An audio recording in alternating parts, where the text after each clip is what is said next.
right. Hey, welcome. Thanks for joining us today. My name is Ian Thomas Hayes. I am here with my good buddy, Chef Matt Toomey. Chef, how you doing today? I'm doing wonderful. It's Sunday evening, sitting on my back porch. It looks like you're having some beautiful weather there. Now you're out there in Mammoth, California. Yes, I am. All right. And then what are we looking at there in the back? That's Mill Creek. It runs out of Lundy Lake, and I'm kind of at the end of I'm at the edge of the world in the Eastern Sierra, where Nice. yeah, the house has no neighbors, and when you come home, you can really let your mind just wander in the backyard. Well, that's a fantastic start to our first episode here. This is food, it's fellowship, it's fun. We're going to have some great conversations here. Chef Matt Toomey is the legendary chef and the proprietor of Mm. Toomey's Restaurant and Toomey's Seasoning in Mammoth, California. And he is well known around there for his flavorful food, his wonderful rapport with his customers, and just keeping it simple and delicious. Am I? That's it. That's pretty much it, right? Talking my language. Yeah, less is better. Less is better. So, this is our first podcast here, Chef. So let's just dive right into this and let's let people know who we are. So, Okay. before we get into the real meat of the story we want to get to today, what got you started into cooking? I was, young kid, had the paper out, the traditional, classic American upbringing, and decided, that I went to the career center and I had two jobs I could have gone for. One was at a stereo shop, the other was a dishwasher, and I don't know what it was, but something pushed me to go to the restaurant. And I knew right away I liked the fast pace of a restaurant. I grew up playing baseball, racing dirt bikes, and that just kind of fit my personality. Being in a kitchen with a bunch of guys working together, you know, in any kind of restaurant work, whether it's dishwashing, cooking, running around the restaurant, everyone's got to always work as a team. So it always kind of I was drawn to it at a very young age, and I remember always wanting to seek the approval of the older guys in the kitchen. So I always worked really hard. I wasn't one that wanted a break or sit around. I always wanted the big boys' approval in the kitchen, and yeah, it's something of the camaraderie inside the kitchen. I think Anthony Bourdain's Kitchen Confidential book says it best. I mean, it's not the glamorous job that some people see on TV, but the camaraderie and the friendships you build with the guys that got your back in the kitchen, it's unbelievable. It's like playing baseball. That it's a great parallel to those two things. And I was Yeah, actually thinking yeah. about that as you're going. In my world as a musician, as a recording artist, my Yeah, guys are my band. And the that's guys that it. I'm working together with in the studio, and like you guys back in the kitchen, where we're over here trying to create, take inspiring thoughts and take inspiring words and trying to get them laid down. So when people hear them, they Right, understand. Here you are creating art back in the kitchen and sweating in the troops in the trenches with the troops. right. Yeah. Well, it's truly life lessons in any relationship. If you if you can't get along with other people, I don't care what you're doing. If you're only thinking of yourself, you're not going to make it very far, especially in a kitchen. You get all your work done, and you're always looking around. Hey, how can I help the other guy out?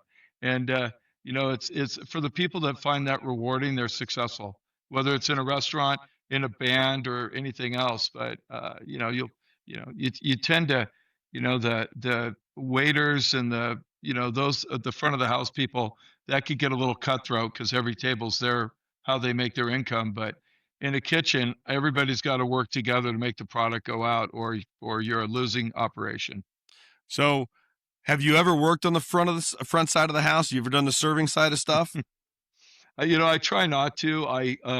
Owning a restaurant, I people ask me, "Hey, are you the owner?" I said, "Well, I wash dishes and wait tables and cook." I do it all. But I like guest interaction. I like being in the front of the house, and that's part of my job now. People come in and they want to meet you, and they get excited. And a lot of times I don't introduce myself as the owner. I like just meeting people in general. and then it comes around like, "Oh, are you the owner?" And I'll say, "Sure," and they get all excited to meet you. But uh, no, I'm just always interested in other people's story, and in a roundabout way, it makes them feel accepted and loved and cared about when you truly are interested in what other people have to say. Yeah, It's interesting the way you're describing that, and as I've gotten to know you, one of the things I've heard you say is that everybody seems to want to stop and talk, and you seem to have this rapport with everybody, and these yeah, these stories come out, and I've heard you tell these stories. But what it sounds like you're describing to me is the same way that I look at like sitting around the table with my family at a yeah. holiday or something. It's just everybody's just there, and it's a good time, and it's just chill. Yeah, yeah, and it's that recognition of the other person. Like once you recognize somebody and give them attention, it just loosens everything up, and that's the part I really enjoy is just connecting and not like it doesn't matter. A friend of mine who's a professional baseball player once said, Roy Disney's a friend of ours. He comes to our restaurant a lot, and he was talking about how we treat everybody exactly the same. And Roy Disney's in the restaurant, and then my 80-year-old dishwasher is walking through the dining room, and we grab him and introduce him just like he's just part of the team, Yeah, and I think it's important to not separate people in different categories like, wow, this person over here, like everybody deserves that connection, that attention. And that's probably why when people say, "Well, you work all these late hours," I'm all, I don't get anything done because once I go out in the dining room, I talk to people all day long, and it's hard to turn off. So, but I yeah, love the families that come in. I love the. It doesn't matter. The roughest people on the planet have the biggest hearts, and people you might look over and go, "Wow, they look a little crazy," or they might look like they're in a gang or something. And I've had the best conversations, and where they end up leaving, you give them a big hug, and it's the best interaction, and you always feel like you're having a ripple effect on the world from your restaurant by creating that environment for people to come in and feel like, wow, man, we just walked in and he treated us like his family, yeah, and we love yeah, that. Or I love that. I do it every day. yeah. So your Yeah. concept, when you think about cooking, when your concept is simpler is better, right? I think I've heard you talk about some of these recipes are so extravagant and cook Hmm. just different kinds of sauces and glazes and things like that. But when it boils down to what you're doing, that's not your philosophy on cooking, right? Not always. It's more, protein, vegetable, or a carb. Whatever you're cooking, you want to enhance the flavor without masking. Like if you have really fresh salmon or halibut, if you Cajun seasoning's a classic. That one blew up in the '80s. Everybody all of a sudden, Paul Prudhomme had his kitchen magic, and everybody went nuts for it. But at the end of the day, you might as well put it on somebody's shoe and have that because you can't taste what the pro like halibut or swordfish. You want to have something that'll enhance the flavor of the food without masking what that protein is or the asparagus or anything else. And some of the best chefs, and that's not just coming from me, my top chef buddies that are world renowned have said the same thing. Just simple, you know, lemon, butter, garlic, and then the seasoning that we use are about the only components I like to use. Um, because I don't like to waste a lot of time in the kitchen. Oh, we're going to make this sauce or this vinaigrette or something. It's just like, hey, you could just go light olive oil, our seasoning, and just make food pop, as they like to say. And you're really enjoying the flavor of whatever it is you're eating versus, well, it just tastes like a bunch of salad dressing or a beurre blanc sauce or something else. I like to keep it simple. Yeah. Well, Chef, I got to tell Mhm. you, I'm really excited because since this is our first podcast, we get to learn all about where you got started, and Yeah. just a little teaser because we're gonna go to a break here quick. But you got started in a Okay. gas station. Well, I did. I started in San Diego as a dishwasher, worked my way up to being, cooking in the kitchen. Yeah. And I always tell young kids that want to go to culinary school, you got to get miles on your feet in the kitchen. Go work in a lot of different, not a lot of different restaurants. It would mean you probably got fired a lot, but go in and really learn a kitchen and working with guys, and you'll learn something from people that have never gone to culinary school most of the time. Yeah. But I think a lot of people, they see the cooking shows on TV and they'll end up going, "Oh, that's what I want to do," and it's completely different when you're really in the trenches. But Yeah. I did start in San Diego and moved to Mammoth, and I cooked at a restaurant there for about 11 years.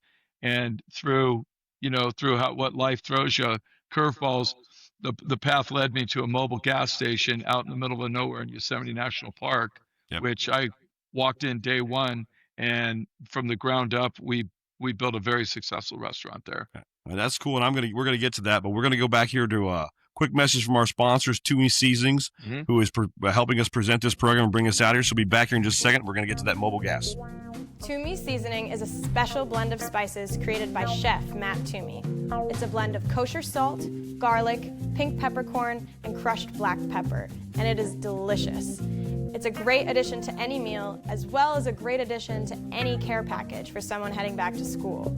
I know I always request it in my care packages. If you're looking to send a care package to a student in your life, head over to ToomeySeasoning.com. Visit ToomeySeasoning.com. Sprinkle the deliciousness today. All right, Chef, we're back. So let's rewind back to the beginning and tell me about this mobile gas station. Well, I'll tell you what, I was cooking in Mammoth for about 11 years, and everybody in their life has reached that crossroad, and I was at a point where I wasn't happy being a head chef. It wasn't, it wasn't suiting my personality, and I had all the faith on the planet that there was something better for me out there, and something I've never done before. I quit my job before I had another one. I just said, I'm not doing this anymore, and this job literally fell in my lap.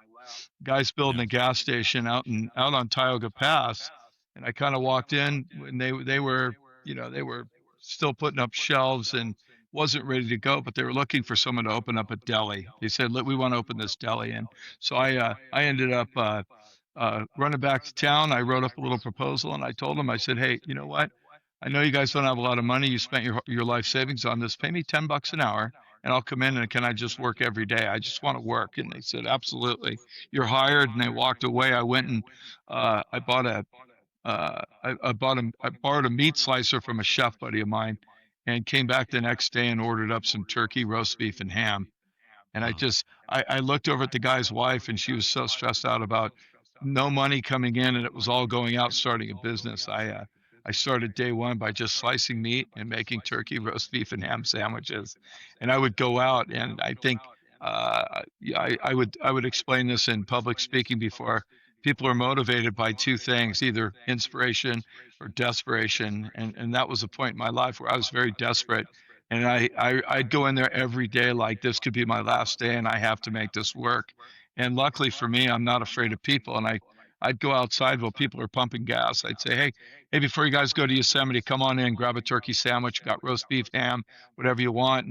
And the other thing was just going out and being really nice to people. They come in, "Hey, where are you from? Welcome," you know.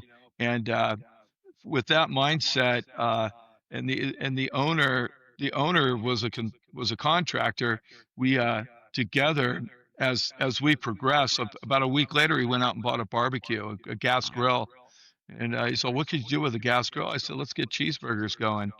And but I was there every single day, and every single person that walked through that door, it was like, "Hey guys, come on in." And we were funny and nice. We'd sing songs. Um, we would just do all kinds of nutty things, and I was a one man show. But anybody that worked with me in the kitchen had to buy into my crazy sense of humor. And we grew the business from, the very first year I started it. I think we at the end of the year did $300,000, and they thought that was a big number. And I was always like, if we could do 300, we could do 600,000. And they're like, "Oh no, that's too much." And the last 9 years I was there, we do 4.5 million every season. So Wow. yeah, we got on the Food Network, the Travel Channel. We did all kinds of TV shows, and we were in Gourmet Magazine at one point. Did 100 of the most interesting restaurants around the world, and we were one of them. Um, Yeah. and and Sunset Magazine did a big write up. It was a really big deal because you'd walk into a gas station just going, "Hey, I've heard of this place, yeah, whatever." And people all the time would see the food go out and just get wowed. And not only that, it wasn't only really good food, but it was really, really good recognition of everybody that walked in. I always took time to make sure everybody had some sort of attention paid to them. Like, they'd pick up their food, we'd say something funny. Uh, I remember one night we were so busy, and I wanted everybody in the store to sing Country Roads. We had John Denver playing, and it was on a CD, and not everybody joined in. So I took all the tickets down and I screamed out at the top of my lungs, said, "Nobody's going to eat until we get the song right." And everybody in the store, you guys all know the word. If you don't know the words to Country Roads, then beat it, And I remember we started the song over, we started clapping, and we got the whole store to sing Country Roads. And I remember people coming up to me afterwards and they were just going, "That was so funny what you did." I said, "Well, we were so busy. We just said, let's just stop cooking and let's sing a song." And and people would just come up, and if we did something like that, it was constant, constant harassing people. Between the employees, we'd all tease each other a lot. It was like Pike's Place up in Seattle. People would say, "You're loud, you're funny," but the food and the passion for every single plate that went out of there was like 100%. Yeah. And that's where I created the Toomey seasoning. It was just a balance of the essential uh, seasonings that are every component that goes into cooking. Yeah. And through that, people would come in and go, "What is that on your fish? What is that on your French fry? What is that on the steak? Whatever it is, it tastes great." And I said, "We don't marinate anything. We just season it lightly, and this is all you need." So, Yeah. yeah. So that's where you created Toomey seasoning in that concept there. Yeah, a long time ago, I said every chef has a blend. Every chef in every restaurant, maybe not so much anymore. I think a lot of people, there's few out there. I'm sure in big cities a lot more, but if you walk into any kitchen, you'll see a little bowl or a little metal container, and you'll look in there. There'll be some form of a chef's blend, and that's just the one I chose, the one that I felt worked the best. And people kept asking me what it was, and I'd give out, samples of it or whatever in a coffee cup. Here, take it home, try it on anything, and I'd have more parents come back and go, "My kids will eat broccoli, they'll eat cauliflower if we just sprinkle this on there." And I said, "Yeah, why throw it away when your kids can actually eat their vegetables? You're just missing the bridge that gets kids to eat their vegetables every day. It's Toomey seasoning. It's a balance that doesn't taste like something else. It tastes like cauliflower on steroids, you know, as we You know, say. and I was introduced to Toomey's a few years ago through I was actually playing music for an organization for a benefit, and they had Toomey seasoning on the tables, the little brown packets, Got it. and I had no idea what it was, and I took it home, and so I'm a big avocado on toast in the morning guy, but I put a There little you olive go. oil, little Yep, kosher salt. Well, I that's it. happened to take that Toomey seasoning packet out, and I put that on there, bro, game changer. I And love it's it. funny you talk about the kids because my son, who is 11 years old, takes a bottle of Toomey seasoning with him in his book bag because he, and I quote, knows that the food's not going to taste as good as unless he puts Toomey seasoning at school. That's a smart young man right there. You know, He that's a just smart sprinkles it mind. on, and Yeah. then he's got his buddies at his lunch table going, "Hey, can I borrow that Yeah. little bottle real quick?" Oh my gosh. Oh my gosh. It's Yeah, awesome. I always say it's the magic, and it's also not bad for you. There's things that I always used to joke, everything that tastes good is bad for you, but um, and then as people I was in Vaughn's grocery store 2 days ago, and one of the guys in the produce section, he goes, "I got to tell you, I use your seasoning on everything, like everything I make. I just put that on there and nothing else." I said, "That's what I like to hear, because yeah, you waste all this time and money on barbecue sauce or, all these marinades." I go, "Man, when you find out the most essential things in life is simple, you know? Yeah, So yeah, everybody thinks you need something else to be happy, or, to make something great. It's like, no, you don't. And you have more time. Not that we need more time, just spend more time doing something else. But I'm telling you, I could prepare food at home in 10 minutes and clean up and put everything away. Not that I'm in a hurry to eat food, but some people will spend a day trying to cook a meal when, you could you could really simplify it and come out with a better result. And I think that's the bottom line. Yeah. So how do you get from the mobile gas station of that kitchen concept, singing John Denver in the kitchen, to Toomey's at the base of the mountain in Mammoth? Tell me how Yeah. you got there. Well, I'll tell you the main reason was I had two when my kids were really little. I was always worried they'd see their dad working for someone else, and it really drove me. I said Yeah. I want my kids to go. God, my dad has a business and not working for some other guy that that just wasn't going to work for me. And it used to really, I'd create a scenario in my head that motivated me to start a catering business in Mammoth. So in the wintertime, people would get all excited. They'd be like, hey, we got, here's this bozo from a gas station that, we were very successful. But man, people made the biggest deal about having me come over to their house and cook dinner. And I did it, especially when the kids were little. On the weekends, I'd go cook at houses or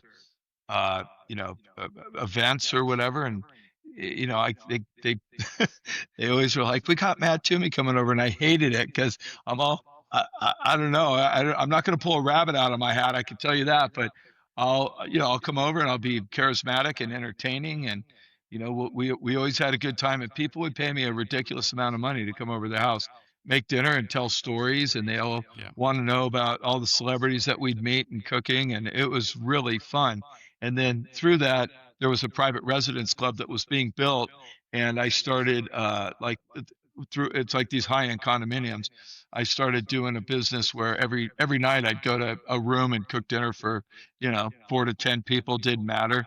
Uh, and then there was commercial property down below, and eventually they liked what I was doing, and they built out a kitchen for me that was supposed to be a small catering kitchen.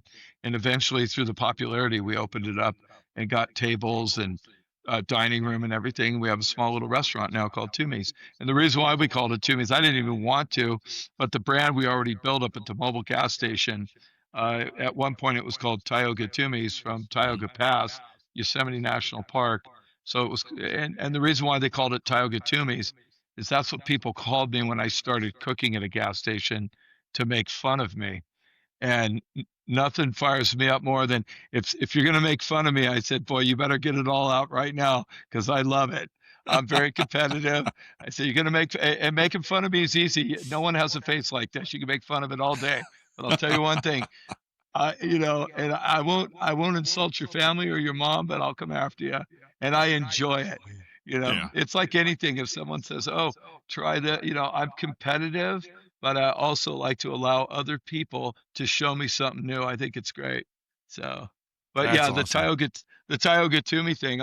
Finally, I just said, you know what? If you're gonna call me Tioga Toomey one more time, I'm gonna put it all up there for everybody to call me that, and it worked out. And so So from now, that Tioga Toomey, we just shortened it to Toomey's, yeah. and all the time people come in and go, "Hey, we found you in Mammoth," and they get all they. I've been gone from there 13 years, and people still get excited to come in and see me at the restaurant, and I hear it every single day. So now when you're walking in the streets of Mammoth, do people yell at you across the street, Toomey? All the time. Yeah. Well, hey, you know what's funny is I was at the post office. This happens too. Is people call me Mr. Toomey, and I just get like, oh God, This guy's all, hey, Mr. Toomey. I'm like, and I go along with it, but I said that's just, I That's only funny. expect a judge to call me that, That's Mr. funny. Mr. Toomey, you're going to jail or whatever. So, but no, but yeah, no, I mean, yeah, I when I go around town, it's small community, but and people get all excited, or they'll go, "Hey, you're the chef from the mobile." I've been Virgin Islands, St. Thomas or St. John's, walking down the beach. Two ladies came up to me and go, "You make the best food at the mobile gas station." I remember that happening. That was pretty funny. That's But yeah, really cool. airports, you always run into someone, and but a lot of it is too is I'm not shy, and I meet a lot of people because I always like not, I'm not out there seeking, hey, maybe this guy's gonna, you know help me out some way, I'm always interested in someone else's life. Like, hey, what do you do, and where are you from? And that's interesting, you know. I don't care who it is, you know. And Yeah. that's how my brain works. I I'm very curious all the time, and sometimes, at the restaurant, if I'm really busy, I have to shorten it up because I'll start talking to people. We'll start telling stories, and a half hour goes by, and you start burning things in the kitchen, have to throw them away. Costs money. So Well, Chef, we're going to take a quick break. We're going to hear from our yeah, sponsor, Toomey's again, and we'll be back real quick. Got some questions for you. We're going to talk about one of your favorite recipes and a little okay. backyard grilling. So we'll be back here in just a second. Toomey seasoning is a special blend of spices created by Chef Matt Toomey. It's a blend of kosher salt, garlic, pink peppercorn, and crushed black pepper, and it is delicious. It's a great addition to any meal, as well as a great addition to any care package for someone heading back to school. I know I always request it in my care packages. If you're looking to send a care package to a student in your life, head over to ToomeySeasoning.com. Visit ToomeySeasoning.com. Sprinkle the deliciousness today. All right, we are back with Chef Toomey and Ian Thomas Hayes here. We are talking with Toomey for our first podcast episode. We're just kind of catching up, getting to know each other. We found out a little bit about the mobile gas station. We found out about where you got your start and kind of how you ended up in Mammoth Mountain. But, I've heard, getting to know you, I found out that you've got this, wonderful electric personality. You're a great storyteller. You are just a legend in your town, from what I understand, and I can't wait to get out there and see it all. But what I want to know is, when you're in the backyard and you're grilling, what's your go-to? I'll tell you what, I used to get teased about it from my kids all the time, but I go for the bone-in chicken thigh. It's the one protein you can literally not screw up. And I'm always doing about 50 things at once when I'm at home, and I always like to pull out, get a 12 pack of chicken thighs, put the Toomey seasoning on there. I always like to let them come up to about room temperature, so that Okay. the fat and everything's not ice cold when you're throwing it on top of the grill. And you get your grill nice and hot, and you just sear off that skin. You got to be careful; you'll light your whole grill on fire. A lot of fat content in the thigh meat. You just get them cooking a little bit, man. You turn your grill down, you can go mow the lawn, wash your car, steam clean your carpets, whatever you want to do. Come out, check on them every once in a while, but you can't really overcook a chicken thigh. And Yeah. and then last minute we always serve it with a vegetable, either a broccolini or I always like asparagus because everybody likes asparagus, and with Toomey seasoning on it, of course. And just a little olive oil in a pan, drop it in there, season it, 5 minutes or less, pull it out. Your chicken thighs are done. Zero sauce on the, a lot of sugar content in the barbecue sauces. Yeah. So I always just encourage people, hey, just try the chicken like that. And every time you put a plate of it out, family style, and whoever's over having dinner with you, in 2 hours you could be eating dinner and make zero mess. I'm all about fast, fast put away, and convenience, and something that's going to taste good. So you're putting, you're bringing them up to room temperature. You're putting the seasoning on the outside. So on the outside of the skin. Yeah, yeah. You just lightly season on both sides. You don't want to get all crazy with it. We're not stuffing seasoning under skin, right? No, no. No. And like with everything I do, less is better. If you're not sure, Okay. go less. I always say that to the kids. If you're not sure, don't say anything.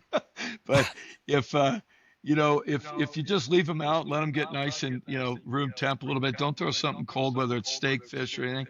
Warm it up a little bit and then throw it on the grill, and you'd be amazed how different it tastes. And when you're grilling it, your grill marks come out a lot nicer. They're not Okay. they're not. It goes on there, and you char it the correct way. When it's Okay. cold, it's almost like you're cooling. It's like throwing something in a saute pan that's really cold. You want that pan really hot. Your grill's hot. Put something on there that's not cold. You're gonna get a better char, and it gets done quicker. And then when you turn everything down, just let it finish on your grill. Comes out Yeah. perfect. It's one of those things. If you just try it, you go, oh, I know what you mean. And again, less is better. You're not, even if it's barbecue sauce, you're putting that on there, it makes a mess on your grill. pull your protein off. I like the chicken thighs, but you could, salmon, filet mignon, or a steak, on the grill, off the grill, you're eating it in 7 minutes. Something other than the chicken thighs, and you're not screwing around. You're not making a big mess. So are you visually seeing these chicken thighs? You know they're done, or is there a way you're testing that meat to know it's cooked all the way through? You know what? With chicken thighs, I leave them on there for an hour. So Okay. I'll cook the skin till it's nice and crispy. You'll char it, but not, Mm-hmm. you got to keep an eye on it. If you close the grill top on chicken thighs, you'll light your house on fire. But if you get a hot grill and you got to kind of move them around skin side down and get it nice and crispy, turn your thighs over, turn your temperature down, and just leave them on the top rack of any grill, and just let them, put them on cruise control, as we say. Just leave Yeah. them there. Every once in a while, keep an eye on your grill in case, the fat drips down, starts to fire anything. But man, you could walk away for an hour and just let them sit there, and they come out perfect. But yeah, Yeah. a chicken thigh, it would take about 30 minutes, 30 minutes minimum, but an hour, they don't overcook, and they're just moist. So many top chefs have discovered that thigh meat's the way to go, whether it's, just boneless and skinless, but I like the skin on, and it comes out, that's amazing. You put a whole platter of them with some asparagus. You don't need bread, you don't need potatoes, and you're done. Have a nice little salad, Yeah. and I'm telling you, I've done that for years, and I've had people come over that go to fine dining restaurants, go, man, this chicken's the best I've ever had. And I go, well, Yeah. it's because we didn't do anything to it. We just seasoned it, and it Yeah. takes about 5 minutes of your attention when you're crisping the skin. If you're going to do it in a saute pan or on a skillet, you'd go skin side down, let that skin, like a duck breast too. You want it nice and crispy. Turn it over and then forget about it. We always say set it and forget it. Get it done, turn them over, and just let them cruise control and say, I'll go wash my car. Come back in 30 minutes, have a look, and you're fine. Yeah. But Mow the grass, whatever you're doing. mow the lawn, yeah. Put a new roof on the house, whatever you're doing. It's funny you talk about that because I used to be an all white meat guy. Like I didn't like, it was never cooked correct. And I forget who it was, but I was at a restaurant here in Columbus, Ohio, and I had dark meat cooked correctly, and it wasn't slimy or greasy. It was flavorful. It was delicious. It was a totally new experience. Yeah. That's So the same concept. That's the chicken starch meat is that thigh meat, and I just always did it because I wanted to get things done. I didn't want to sit there and stand over a grill, turning everything, and then running in the house and stirring the sauce and blah blah blah. It's like, here, let's just put these on. Let's make sure the skin doesn't catch on fire. Let's crisp it really nice. Turn them over, and then you could literally leave them on there for an hour on low, and they come out perfect every time. So in your backyard, just so everybody's on the same page here, your grill, is it a gas grill, a charcoal? Like what are you working on? Gas grill.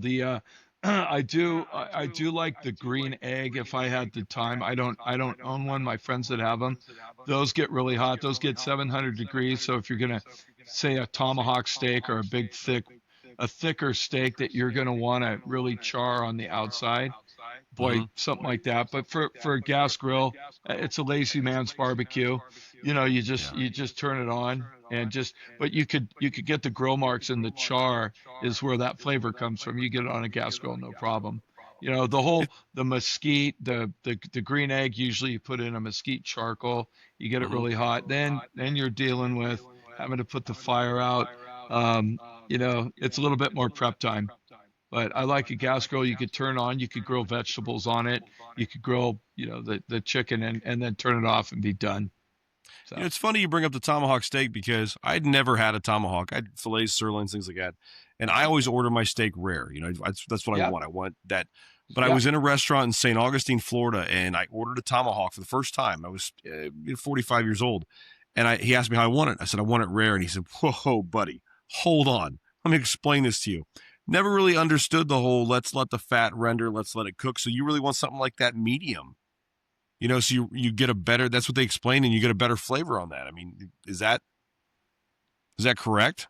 No, no, I Really? understand with marble content, what Yeah. I understand what they're saying, but like a Wagyu or a tomahawk or some with a lot of fat content, I'm saying rare all the way, and that's where you got a really hot grill, and you char both sides of that, throw it in the oven for 15 minutes, and then the key isn't to cook it medium to render the fat. The key is to rest your meat, as people are starting to discover what that means. It means when you pull it out of the oven Ah. and it's hot and it's rare and it's 100 and 112 in the middle, whatever, Uh-huh. uh, you want to just let it rest and let the all the fibers inside, all the um, you want to let that meat set up. I don't know. I'm trying to think of the right words for it, but yeah, if you let that rest, and then you slice into about 15 minutes later, it will come out absolutely melt in your mouth perfect. Yeah, So I'm it's wondering just if they called. don't do the grill/oven concept. They're just on the grill, wham wham, and then it's out. Yeah, I don't know. A lot of times what you want uh, with a tomahawk, you want a hot grill. Uh, you always use the grill and then you use an oven to finish. Okay. Or, I mean, if you have a lid, you can put a lid on it. But a lot of times in those high-end restaurants, they have a really hot grill, and you Yeah. can't cook something medium rare without burning the crap out of it. So you just want to char it and throw it back in the oven to get it done. And then the key is though is to take it out and let the steak rest for about 15 minutes. And all I tell people is pull it out of your oven and let it just sit on top of your oven. Let it just sit there. And Yeah. or I always tell people if you're cooking a prime rib, pull it out of the oven and start cutting into it. Watch how fast it goes to well done. Yeah. you know. And it's Well, but yeah, that's interesting. yeah, it's just Well, I'm called gonna have to meat. go back down to St. Augustine and talk to them.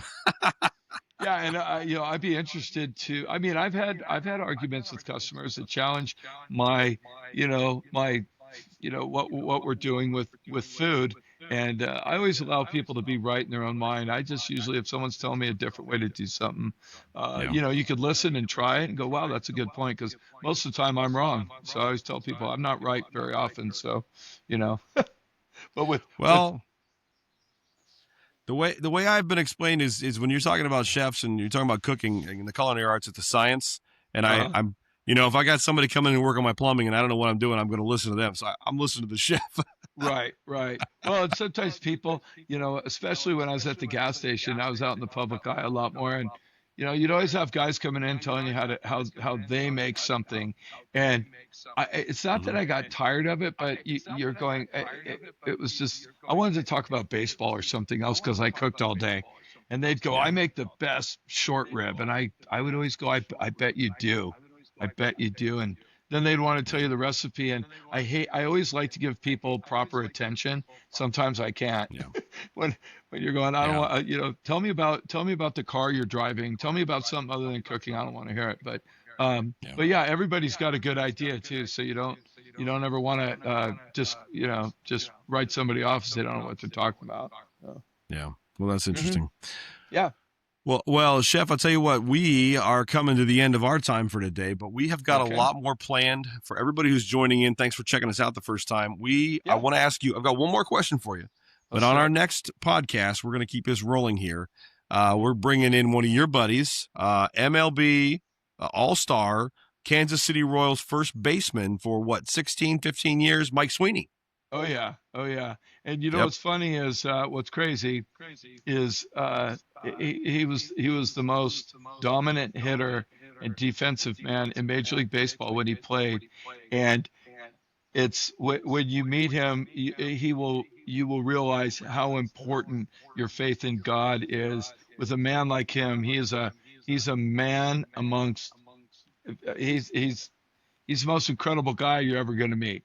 I mean, I've met everybody from around the world, and he is hands down the most impressive man of faith, family man. Uh, you know, you get around him, he just makes you Yeah. better, and an Well, I'm absolute, excited to talk to him. yeah, yeah. He's the most tremendous baseball player on the planet, but the human being factor is off the charts with Mike. Just Well, greatest man to we're walk gonna the face of the earth. we're going to sit down and we're going to talk to Mike and we're going to get we're going to get some more stories from him Yeah, and you yeah. and talk about what you guys have gotten involved in. But We've done before a we lot kick this together. off, Yeah. before we kick this up, we move on. I got to know, because I'm a musician. Yeah. What was your first concert you ever went to? Cheap Trick. Cheap Trick. 1979 maybe. And here's what's fun. Oh no, it wasn't Cheap Trick, but no, it was Cheap Trick's the first concert I went and saw with a buddy of mine. I must have been in the ninth grade, and Yeah. and absolutely, it was just fun to go because I was really young. My mom wasn't going to allow me to go because there's drug use at a concert and her concerns for sure. But Sure. no, I almost said Jay Giles, and what was funny is that in my math class, the girl in front of me was going, "Are you going to Jay Giles tonight?" I go, "Yeah." We're all excited. And she goes, "Well, the warm-up band's this band called U2." I'm like, "Who's that?" She goes, "It's the best band." I'll never forget it. It was U2 warmed up for Jay Giles. I must have been in 10th grade, and she goes, "Go see the band before. They're called U2 and they're really good." And yeah, I still remember that. They were just some warm-up band for Jay Giles. It was kind of cool to say I went and saw them. So that's the first concert. What's the best concert you've ever been to? Oh man, I would have to say, only because I'm a big Bruce Springsteen fan, my good buddy Joey D, who's a celebrity golf, he's a golf coach. He's a lot of things. He's an amazing, amazing friend of mine. But he worked for Bruce Springsteen for a lot of years in security, and he took me backstage, so we got to hang out with Clarence Clemens, and before he passed away, God rest his soul. And Nils Lofgren, the guitarist, Steve Van Zandt, and just hanging out with the band before I'm going out and I'm being like your favorite band of all time. That was just the whole experience is pretty incredible. Yeah. So That would be an unbelievable experience to be back there with those guys. And actually, man. we are going to talk to Joey D here in a couple of Yeah. weeks. Oh yeah. Joey D, we'll get him. He's always running around. He's always on a private jet flying somewhere. But he's a great guy. He knows everything there is to know about a golf swing, fitness, and health. And he's a huge advocate for the season because he's a protein vegetable guy, and that's his go-to every time. Well, it's exciting. Chef, thank you for your time. We're going to be back Thank here you. in a week talking with Mike Sweeney. A little more food, a little more fun, a little more fellowship. I love it. All right. Thank you very much, buddy. I appreciate it. Thank you. All right. Hey, everyone. Thank you again for joining us today for this episode of our podcast, The Spice Age.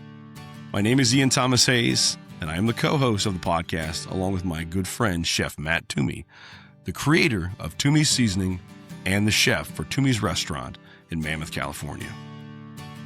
We're going to be bringing this podcast to you weekly, and we're very excited about all the different guests we have lined up and all the content we have for you. You can find this podcast at www.toomeyseasonings.com. You can also find the podcast at my website, www.ianthomashays.com, or anywhere else you listen to your regular podcasting. We want to thank you so much for joining us today. We hope you enjoyed this, and we look forward to seeing you again. Thank you very much.